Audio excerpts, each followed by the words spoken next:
Autre point de vigilance, la préemption. Vous avez entendu parler de cette notion. Vous savez, dans le cadre d'une vente, il existe toujours une clause de préemption concernant la mairie, ce qui veut dire que vous signez le contrat, le vendeur souhaite effectivement vous transmettre la propriété du bien. Cependant, la mairie aura le droit d'indiquer que finalement, elle utilise son droit de préemption. Ce qui signifie qu'elle va, elle, régler le montant du transfert de propriété et sera, elle, propriétaire. Vous serez dès lors évincé. Ce droit de préemption appartient également à un locataire. Il peut également être à la SAFER ou alors éventuellement à un indivisaire si la propriété est indivise. Dernier point de vigilance, le droit de rétractation. Ce droit de rétractation, il vous est dû, ce qui veut dire qu'il doit absolument intégrer le contrat.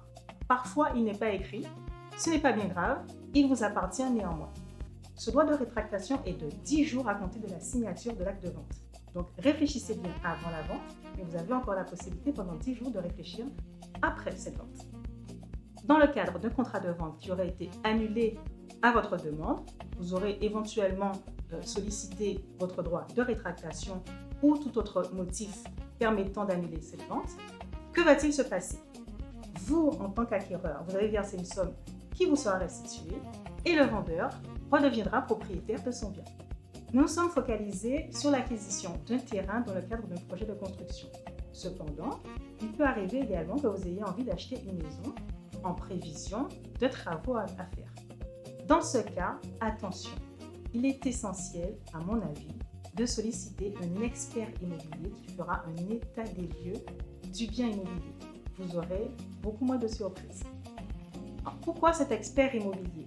L'expert immobilier est le professionnel qui connaît parfaitement la structure du bien immobilier et qui sait exactement où en est son état, c'est-à-dire sa solidité, savoir s'il y a des infiltrations qui sont graves, qui sont lourdes, qui vont imposer de lourds travaux, si ça vaut le coup en quelque sorte d'acheter le bien, si le prix que l'on vous propose est en cohérence avec la réelle nature du bien.